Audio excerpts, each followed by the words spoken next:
Баршаңызға қайырлы күн. Бүгін сіздермен ақылы мастер-класстарда үйретіп жатқан қатпарлы самсаның рецебімен бөлісетін боламын. Және кез келген қонақтың назарын аударып, дастарханыңыздың көркін ашатын, самса тиюдің ең әдемі көрінетін 5 түрін көрсетемін. Сондықтан видеоны соңына дейін көріңіздер. Ең алдымен ыдысымызға ұнымызды салып, оған май қосып, араластырамыз. Ұнымыз ұнтақ түріне, яғни крошка түріне енуі қажет.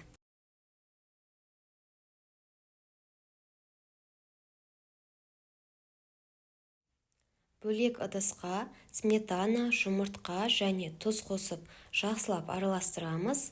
Қай заттың қанша мөлшерде қосу керектігін төменге описаниеге жазып кеттім. Дәл осы рецептпен сіздерге де жасап көруге кеңес беремін. Самсаларыңыз өте жұмсақ әрі дәмді шығады. Міне біздің қамырымыз осылай шықты. Жаңағы дайын болған сұйық салманы құйып, жақсылап араластырып, қамыр илейміз.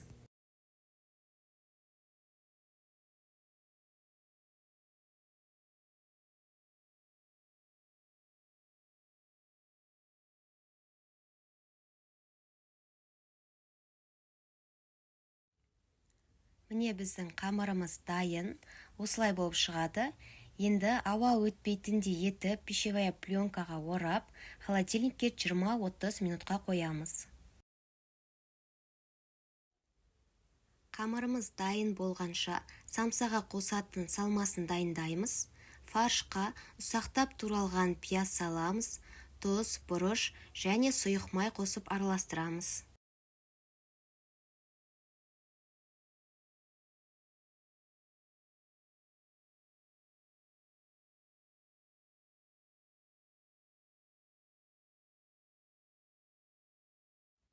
Міне салмамыз дайын. Енді қамырды холодильниктен алып, 2 бөлікке бөліп аламыз. Екеуінде бөлек-бөлек жайып шығамыз.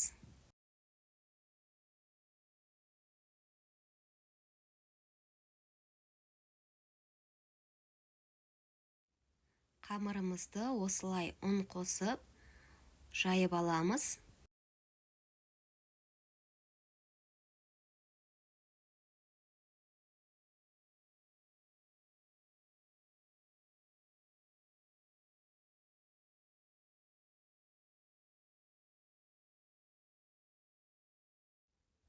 Міне қамырымызды жайып болдық. Енді майды алдын ала ерітіп, үстіне осылай құйып шығамыз және бір келкі етіп майды жағып аламыз.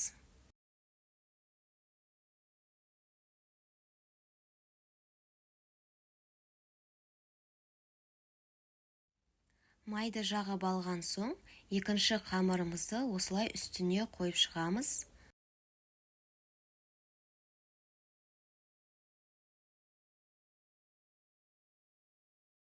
Қалған майды үстіне құйып, бір келкі етіп жағып шығамыз.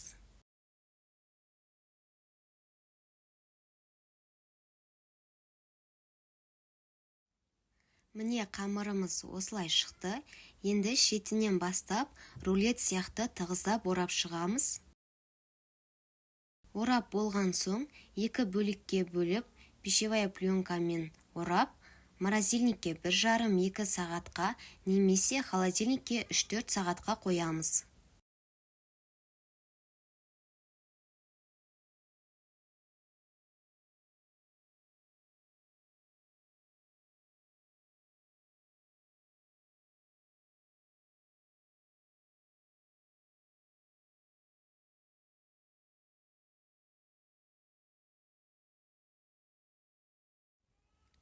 Қамырымыз дайын болған соң, кіші бөліктерге бөліп, осылай әрқайсысын жайып шығамыз.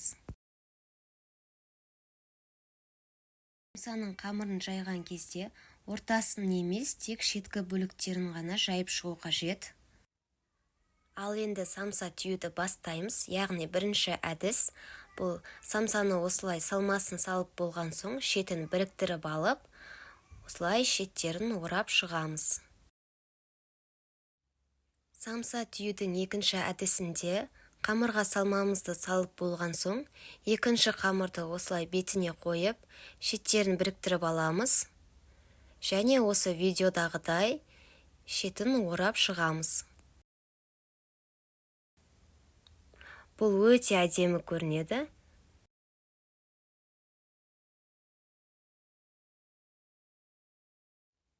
Үшінші түйу әдісі бұл өте қарапайым. Осылай үш бұрышты етіп, біріктіріп, шеттерін басып шығамыз. Келесі әдісімізде қамырдың бір шетін қолымызбен ұстап, екінші қолымызбен қалған шеттерін осылай жинап шығамыз.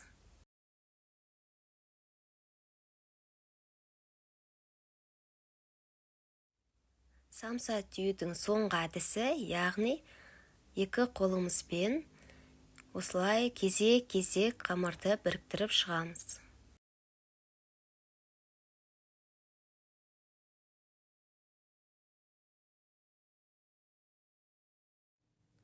Міне біздің самсаларымыз осылай шықты. Енді пешке салмас бұрын үстіне жұмыртқа жағып, мак себеміз.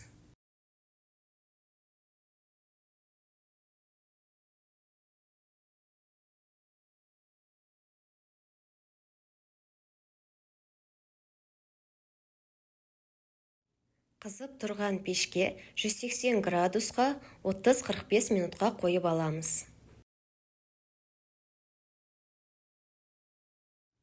Міне біздің самсаларымыз осылай шықты.